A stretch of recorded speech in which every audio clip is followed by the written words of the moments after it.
அரசு பள்ளிகளில் சர்ச்சை சொற்பொழிவு நடத்திய மகாவிஷ்ணு சென்னை சைதாப்பேட்டை நீதிமன்றத்தில் ஆஜர்படுத்தப்பட்டிருக்கிறார். 7 நாட்கள் காவலில் எடுத்து விசாரிக்க அனுமதி கோரி போலீசார் மனு தாக்கல் செய்துள்ள நிலையில் மகாவிஷ்ணு நீதிமன்றத்தில் ஆஜர்படுத்தப்பட்டிருக்கிறார். இது தொடர்பான கூடுதல் விவரங்களை வழங்குவதற்காக செய்தியாளர் ராகவேந்தர் இணைப்பில் இருக்கிறார். வணக்கம் ராகவேந்தர், விவரங்கள்.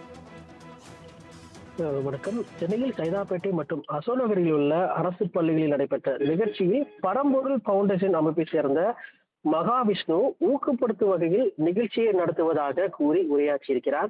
கடந்த காலங்களில் செய்த பாவங்களுக்கு ஏற்ப இந்த ஜென்மம் கடவுளால் படைக்கப்பட்டிருக்கிறது என்றும் மாணவர்கள் மத்தியில் அவர் பேசினார். மாணவிகள் அழகாக இல்லாததற்கும் மாற்றுத்திறனாளிகள், ஏழைகள் ஆகியோரது நிலைக்கு முன்ஜென்மம் பாவம் தான் காரணம் என மகாவிஷ்ணு பேசியிருந்தார். இது தொடர்பான வீடியோக்கள் வெளியாகி அனைத்து தரப்பிலிருந்தும் கடும் எதிர்ப்பு கிளம்பியது. இதைத் தொடர்ந்து இரு பிரிவினரிடையே பகையை தூண்டுதல், பொது அமைதிக்கு குந்தகம் விளைவித்தல், அவமதித்தல், வதந்திகள், பொய்யான தகவல் பரப்புதல் உள்ளிட்ட பிரிவுகளின் கீழ் சைதாப்பேட்டை போலீசார் வழக்கு பதிவு செய்து சிறையில் அடைத்தனர். செப்டம்பர் 20 வரை அவருக்கு நீதிமன்ற காவல் வழங்கப்பட்ட நிலையில் சர்ச்சைக்குரிய கருத்துக்களை தெரிவித்த மகாவிஷ்ணு காவலை எடுத்து விசாரிக்க போலீசார் முடிவு செய்தனர். இது தொடர்பாக சைதாப்பேட்டை காவல் நிலைய போலீசார் கடந்த திங்கட்கிழமை அன்று போலீஸ் காவல் எடுத்து விசாரணை செய்வதற்குண்டான மனுவும் அளித்தனர். கிட்டத்தட்ட 7 நாட்கள் விசாரணை செய்வதற்காக இந்த மனுவானது அளிக்கப்பட்டது.